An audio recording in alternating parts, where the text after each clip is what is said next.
Olá, hoje é quarta-feira, 8 de junho, e esses são os destaques do Canal de Notícias.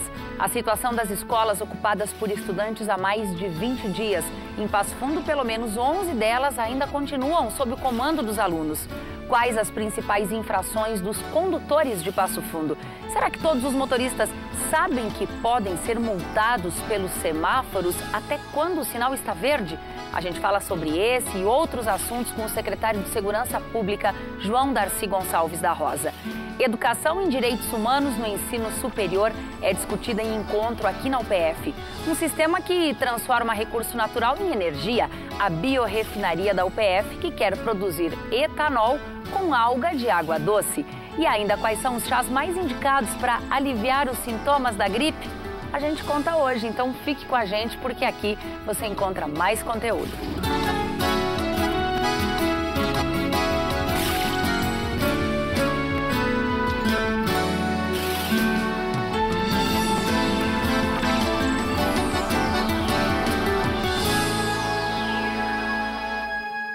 A ocupação das escolas estaduais completa 23 dias em Passo Fundo. Pelo menos 11 delas, de acordo com a 7ª Coordenadoria Regional da Educação, continuam sob o comando dos estudantes, que agora adotaram uma nova postura. Algumas escolas estão com cadeados nas portas e os estudantes só liberam a entrada de professores e funcionários a favor do movimento.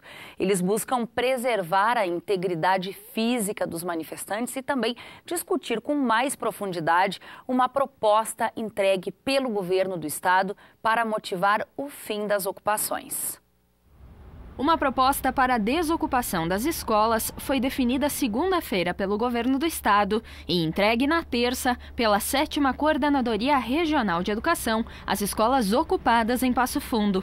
Para fortalecer o movimento, 2 alunos representantes de cada escola formaram o comando de ocupação e agora discutem os itens propostos pelo estado. Estudantes de algumas instituições de ensino, inclusive, bloquearam portões. Só quem apoia a greve dos professores e a ocupação pode entrar. As ocupações aqui na região de Passo Fundo se reuniram no comando unificado e tiraram a determinação de, dentro das possibilidades, onde houver conflitos, onde tiver professores dando aula ou pais de forma agressiva, de botar cadeados nas portas das escolas, e o acesso às escolas vão ser só dos grevistas, dos ocupantes e daqueles que forem fazer atividades de apoio. A gente se reuniu e decidiu que todas as escolas, a partir de terça-feira, iam trancar os portões. Porque o que estava acontecendo? Algumas professoras estavam em greve, outras não. Então, aqui no Protásio estava acontecendo as professoras do CPA, 4º e 5º ano, elas estarem dando aula. Aí a gente pegou, fez um bilhete e sexta-feira deu para os alunos que segunda-feira não haveria mais aula. E as professoras passaram por cima dessa nossa decisão e segunda-feira houve aula. De portas fechadas para preservar a integridade física dos alunos, as escolas agora são locais de decisão e análise. Isso porque o governador José Ivo Sartori se comprometeu em depositar 40 milhões de reais na conta das escolas que precisam de reparos urgentes. Também prometeu complementar o valor da merenda com mais 60 centavos por estudante, além de atrasar por 3 meses a votação do projeto de lei que prevê a privatização das escolas públicas. A orientação que nós recebemos foi o acordo, ou pelo menos ficou estabelecido em Porto Alegre, quando se reuniu o governo, promotores, procuradores, todas as instâncias. E nós, no que recebemos, fizemos um ofício e passamos a entregar especificamente em cada escola. Eles estarão se reunindo, nos encaminharão as respostas e depois nós encaminharemos a Porto Alegre. A gente recebeu uma carta, que veio lá da CRE, com algumas reivindicações que a gente tinha pedido, o aumento para 60 centavos da merenda e o adiamento da PL em 3 meses. Então o que ele quer? Ele quer que a gente desocupe agora e daqui 3 meses ele pega e lança a privatização, a PL 44. Então hoje não vai desocupar, porque o que a gente quer é que ele retire a PL, não que ele adie por 3 meses. Mesmo que nós façamos tudo para nos aproximar, eles exigem que a gente tome posições de garantias. E nós daqui não temos condições, por exemplo, de garantir que vamos substituir uma medida parlamentar ou que o governo não enviará, nós estaremos só recebendo e encaminhando. O governo deu 48 horas para que os alunos possam discutir os compromissos assumidos pelo Estado e decidirem desocupar ou não os locais. O prazo encerra quinta-feira e as ocupações seguem por tempo indeterminado. E as ocupações nas escolas estaduais é o assunto do programa Estúdio 4 desta semana. O programa foi ao ar ontem à noite. Quem perdeu pode rever essa discussão hoje às 8 horas da noite. Acompanhe um trecho. O movimento ele não acontece no acaso, ele tem uma história que foi desenvolvida. Né? Na verdade, a gente pode resgatar todo um processo da juventude desde 2013 no Brasil, que começa a se manifestar por questões públicas de organização da sociedade, no caso da época, a questão da mobilidade urbana, né, da questão da passagem. E o ano passado, os estudantes secundaristas retomam com as ocupações de São Paulo. Todos nós que estamos participando da ocupação agradecemos a minoria que está lá ajudando, né? Porque toda a melhora que foi conseguida até hoje sempre começou com uma minoria. E eu creio que dá para fortalecer mais. E com certeza agora que tem o comando, né, de ocupação que está unificado juntamente também com o comando de greve, nós estamos conseguindo ter mais força. Nós esperamos conseguir, né? Um nível de organização muito interessante para alunos, formados, parte deles no ensino fundamental, outros no ensino médio. Então, é bonito de ver os alunos com esse nível de organização, onde eles conseguem trazer pessoas e escolher algumas pessoas que para eles tragam alguma temática que seja relevante. Me faz pensar assim, sobre essa ideia de um ressurgimento de um movimento social, de uma capacidade de mobilização política, e que me chama a atenção em especial o fato de serem os secundaristas que protagonizam esse processo. Quais as principais infrações dos condutores de Passo Fundo? Será que os motoristas sabem que podem ser multados pelos semáforos até quando o sinal está verde? Bom, muitas das multas aplicadas na cidade também são pela falta de conhecimento sobre as regras de trânsito. Nosso convidado de hoje aqui no estúdio é o secretário de Segurança Pública, João Darcy Gonçalves da Rosa, que está aqui para esclarecer muitas dessas dúvidas. Secretário, seja bem-vindo ao PFTV. Quais as principais infrações cometidas pelos motoristas de Passo Fundo? Os nossos motoristas, eles incidem muito na questão de estacionar em local proibido. Essa é a infração que está em primeiro lugar. Depois vem o uso do telefone celular, né, que hoje é um dos fatores que tem motivado o número de os acidentes em si, né? Mas eu diria que as duas principais são essas: estacionar em local proibido, o uso do celular quando dirigindo e também a passagem no sinal vermelho no semáforo. Por incrível que pareça, ela está entre as 5 mais incidentes. O propósito do município na instalação de semáforos, a partir de estudos técnicos, é o de evitar o número de acidentes, diminuir pelo menos. Diminuir. A principal motivação é a segurança do motorista e do pedestre. Onde acontece aqueles acidentes mais, né, a gente coloca o equipamento para que diminua o número de acidentes, para que o pedestre possa passar com segurança e principalmente nas avenidas mais importantes, naquele horário que a pessoa quer ir trabalhar, quer ir para a escola, a gente quer dar oportunidade para ela também poder passar com segurança. Secretário, a gente percebe que muitas pessoas, sejam de Passo Fundo e principalmente as de fora, não conhecem, não estão claras muitas das regras de trânsito. Então, a gente quer aproveitar essa oportunidade para lhe fazer questionamentos muito básicos, como, por exemplo, qual é o limite máximo de velocidade permitido em qualquer trecho do centro da cidade? Olha, o nosso centro está limitado em 50 km por hora.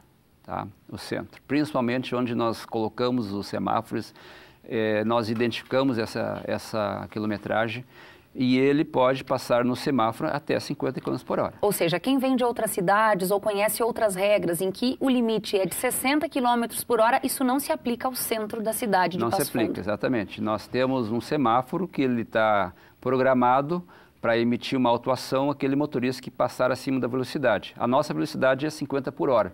Ele tem até 7 quilômetros de tolerância. Ele pode passar até 57 quilômetros que ele não vai ser autuado. né? Se passar a 58 km por hora em um semáforo, será multado. Ele é autuado. Esse semáforo que ele tem um equipamento eletrônico que multa, né? A maioria dos semáforos no centro da cidade tem aquele temporizador, aquele indicativo visual que vai contando o tempo. Isso não é garantia de que aquele semáforo multa. É necessário um outro equipamento para que o semáforo possa detectar a multa, Exatamente. A infração de Nem trânsito. todos os semáforos que possuem o temporizador, ele possui equipamento eletrônico que multa. Né? Então, a gente colocou esse equipamento com o temporizador principalmente onde nós temos as linhas de ônibus. Um pedido e já existia antes, então a gente retirou por questões técnicas e nós recolocamos novamente um equipamento melhor, mais compatível com o semáforo existente. O equipamento que possui no semáforo que autua, ele autua em três momentos. Ele autua quando passa acima da velocidade, autua se passar no sinal vermelho também, né? Mesmo que você passando no sinal verde, mas passando acima da velocidade, você será autuado. Se passar no sinal vermelho, ele também está autuando, e se o motorista parar sobre a faixa de segurança, ele também vai autuar. São essas três situações. Sobre a segunda situação, a do sinal vermelho, secretário, Quando ele está na transição do verde para o laranja e o vermelho. Nessa situação, o motorista não é multado. Se ele chegar no semáforo, ele estiver sinal amarelo e ele passar, ele não é multado. E se estiver no vermelho, há informação de que ele teria uma tolerância de 2 a 3 segundos ainda com o sinal vermelho. Essa informação procede? Ele estando no vermelho, o motorista não deve passar. Porque a tolerância realmente é 2 segundos, mas ele tem um sensor que mede a passagem do veículo e que, dependendo da velocidade que ele passar, ele vai acabar sendo multado. É arriscado para o próprio motorista então, que está colocando... a gente orienta sempre o motorista que no sinal amarelo ele já começa a se preparar para parar o veículo.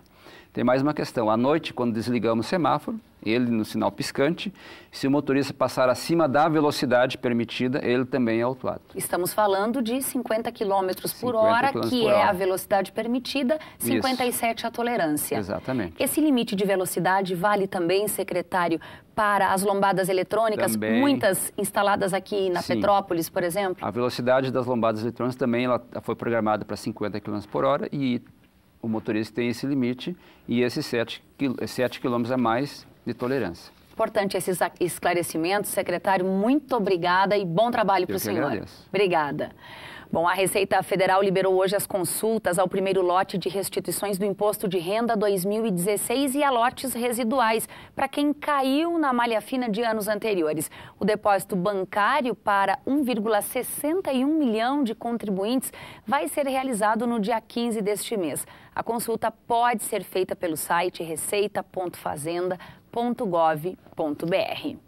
Os direitos humanos são direitos inerentes a todos nós, independentemente de raça, sexo, nacionalidade, etnia, idioma, religião ou qualquer outra condição.